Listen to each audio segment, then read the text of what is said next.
Study zone में आप सभी का स्वागत है दोस्तों। चलिए आज की नई वीडियो में लेकर दोस्तों की देखिए जो कि मैट्रिक के प्रश्न लेकर आए हैं दोस्तों। जो कि यह प्रश्न आपको कई बार एग्जाम में पूछा गया दोस्तों। जो देखिए जो कि यह प्रश्न आपको रिपीट प्रश्न होता है दोस्तों। ये किसी न किसी से में यह प्रश्न आपको देखने को मिलेगा दोस्तों। इसलिए इस प्रश्न को लास्ट एंड तो देखिएगा आप अच्छी तरह समझ में, तब आपको देखना तो इस प्रश्न आपको देख कर ही जाना दोस्तों। क्योंकि इस तरह के प्रश्न दोस्तों अधिकतर बार एग्जाम में पूछा जाता है। तो देखिए तो हम लोग देखते हैं पहला प्रश्न। देखिए पहला जो प्रश्न लेके आए दोस्तों, देखिए इसमें क्या बोला कि सिद्ध कीजिए कि √3 एक अपरिमेय संख्या है। जो कि देखिए ये प्रश्न दोस्तों कई बार रिपीटेड प्रश्न दोस्तों। जो कि देखिए यहाँ पे जैसे √3 दिया गया तो यहाँ पर आपको देखिए √5 भी रहेगा, √7 भी। जब इस तरह का प्रश्न आपको यहाँ पर देखने को मिलेगा दोस्तों, तो जिस तरह से इस प्रश्न को हम सॉल्व करेंगे दोस्तों, इसी तरह से उस प्रश्न को भी आपको अच्छी तरह से सॉल्व कर देना है। ठीक है, क्योंकि देखिए इस प्रश्न सॉल्व कीजिएगा दोस्तों तो अब आपको देखिए 5 नंबर जो भी 2 नंबर 3 नंबर जितना कि प्रश्न नंबर का रहेगा दोस्तों, तो आपका फिक्स रहेगा दोस्तों। जो कि देखिए मैट्रिक एग्जाम में इस तरह का प्रश्न अक्सर पूछा जाता है, इसलिए इस प्रश्न को लास्ट तक देखिए, एंड तक देखिएगा, तभी आपको अच्छी तरह समझ में आएगा। तो देखिए दोस्तों, तो हमसे क्या पूछा कि सिद्ध कीजिए कि √3 एक अपरिमेय संख्या है। देखिए यहाँ पर क्या बोला कि √3 एक अपरिमेय संख्या हमको सिद्ध करना है। तो देखिए यह देखिए इसको तो यह क्या है दोस्तों, इस तरह प्रश्न जो विरोधाभास वाला प्रश्न पूछा जाता है दोस्तों। जैसे मान चलिए जैसे यहाँ पर आपका दिया रहेगा जैसे एक अपरिमेय संख्या, तो इसको सबसे पहले हम क्या करें, इसको मानेंगे कि यह एक क्या है, एक परिमेय संख्या है। तो देखिए जैसे यहाँ पर देखिए हम लिख रहे हैं यहाँ पे, जैसे माना कि √3 एक परिमेय संख्या है।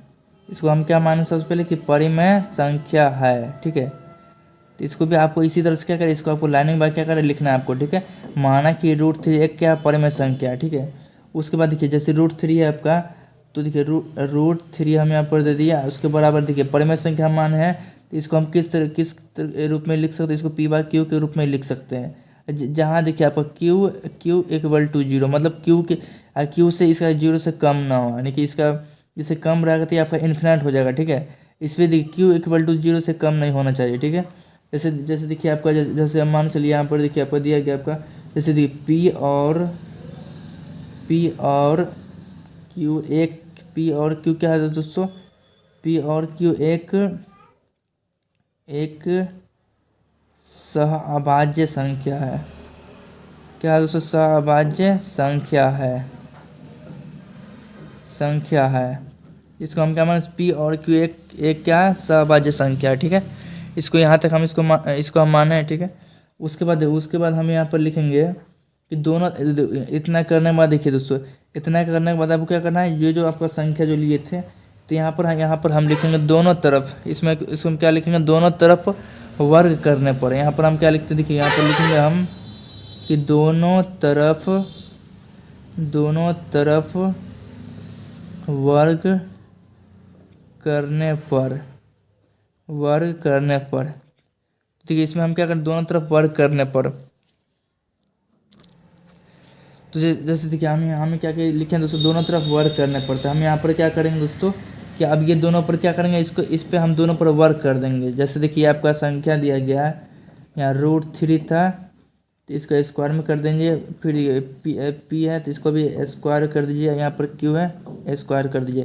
तो यहाँ पर हम क्या क्या दोनों पर हम स्क्वायर कर दिए। ठीक है, दोनों तरफ वर्क करने पर, तो जैसे दोनों तरफ अगर वर्क करेंगे तो यहाँ पर रूट है, यहाँ पर एक स्क्वायर यहाँ पर कट जाएगा, बचेगा एक बचेगा। ठीक है, तो यहाँ पर क्या बचेगा आपका, यहाँ बचेगा आपका देखिए 3 बचेगा। कोना कोने गुना कर देंगे तो क्या बनेगा, 3Q का स्क्वायर बराबर P का स्क्वायर। तो इसको देखिए ये आपका निकल के आ जाएगा। इसको हम क्या मान सकते, समीकरण 1 भी मान सकते हैं। ठीक है, जैसे समीकरण इसको हम 1 मान लिए। उसके बाद ये जैसे यहाँ P स्क्वायर है, तो P जो स्क्वायर, तो ये क्या हो रहा है, P स्क्वायर में क्या हो रहा है आपका 3 का भाग भी यहाँ पर लग रहा था। इसलिए हम यहाँ पर आपको अच्छी तरह समझा कर लिख देते हैं दोस्तों, कि आपको अच्छी तरह आपको ध्यान में रहेगा। जैसे देखिए यहाँ पर हम लिख रहे हैं कि P स्क्वायर में 3 का भाग जा रहा है तो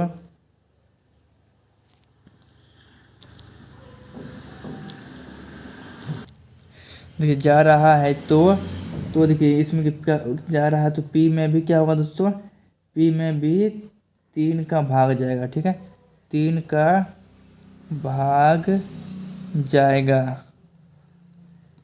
जैसे ये तो आपका समझाने के लिए हमने लिख दिया दोस्तों। जैसे यहाँ पर देख सकते हैं, जैसे पी का स्क्वायर में 3 का भाग जा रहा है तो पी में भी क्या 3 का भाग जाएगा। तो ये तो आपको समझने के लिए हो गया दोस्तों। जैसे देखिए यहाँ पर आपका संख्या, जैसे देखिए यहाँ पर आपका दिया गया पी, जैसे पी बराबर जैसे 3 ठीक है 3 तो देखिए पी बराबर क्या, हम क्या आ गया आपका पी बराबर हम निकालते हैं 3m हो जाएगा दोस्तों। इसको हम क्या मानते हैं, इसका हम दूसरा समीकरण मान लेते हैं, ठीक है।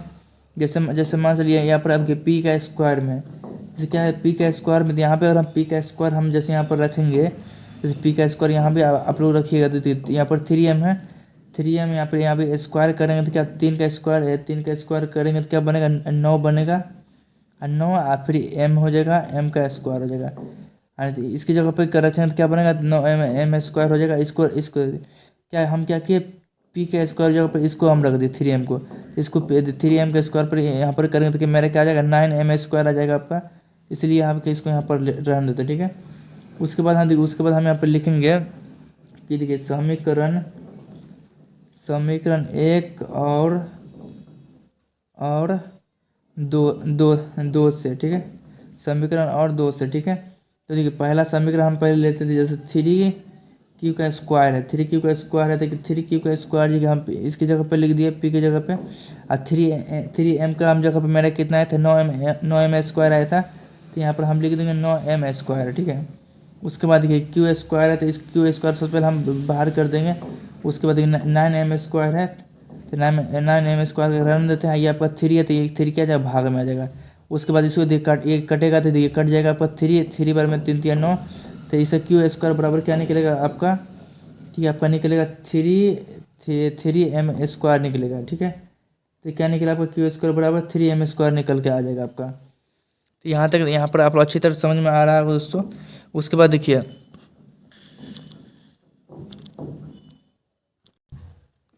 यहाँ तक आपको कोई भी डाउट नहीं होगा दोस्तों, जो भी आपको डाउट होगा क्लियर हो गया होगा दोस्तों, ठीक है।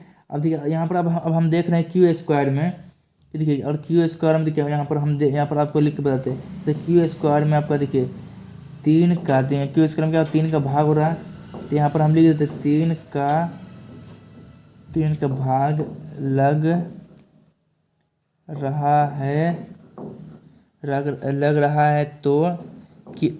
रहा है तो क्यू में भी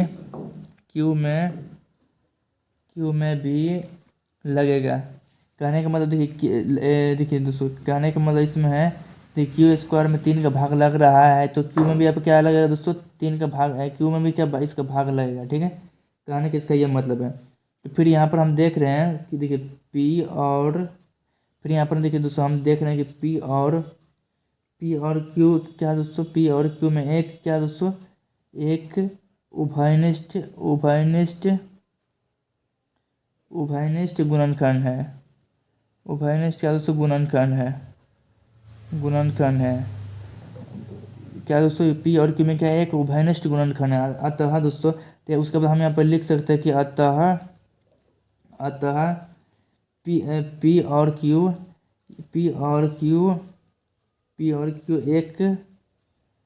एक सहअभाज्य संख्या नहीं है। क्या लिख सकते दोस्तों, सहअभाज्य संख्या नहीं है। यहाँ पर हम इसको ये भी लिख सकते हैं कि हमारा मानना गलत है कि यह हमारा मानना गलत है कि यह एक परिमेय संख्या है। इस तरह से भी लिख सकते हैं। या फिर हम यह भी लिख सकते हैं कि हमारा मानना पी और क्यू एक सहअभाज्य संख्या नहीं है। ये आपका क्या होगा दोस्तों, प्रूव्ड हो गया, ठीक है, प्रूव्ड हो गया। इसी तरह से इस प्रश्न को आप लोग अच्छी तरह से बना सकते हैं। तो यहाँ तो देखिए यहाँ पर क्या था दोस्तों, पी और क्यू में एक उभयनिष्ठ गुणनखंड नहीं है। तो यहाँ पर आप लोग कहीं भी उभयनिष्ठ गुणनखंड की बात करें दोस्तों तो नहीं है। तो इसलिए हम इसको माना क्या दोस्तों, अतः हमारा मानना गलत है कि यह एक परिमेय संख्या। इस तरह से आप लोग लिख सकते हैं। चाहे यहाँ पर लिख सकते दोस्तों पी और क्यू में एक सहअभाज्य संख्या नहीं है। कहने का मतलब कि यह एक क्या दोस्तों, यह परिमेय संख्या नहीं है। ये आपको प्रूव्ड हो जाता है दोस्तों। तो इसी तरह से कुछ दोस्तों इस प्रश्न को आसानी तरह दोस्तों आप लोग सॉल्व कर सकते हैं दोस्तों। तो ऐसा करते दोस्तों, यह प्रश्न आप लोग अच्छा लगा हो दोस्तों। तो यह प्रश्न आपको अच्छा लगा तो यह वीडियो को कमेंट करके बताइए दोस्तों कि यह प्रश्न कैसा लगा। तो यह वीडियो अच्छा तो वीडियो को लाइक कीजिएगा, शेयर कीजिएगा, सब्सक्राइब कीजिएगा।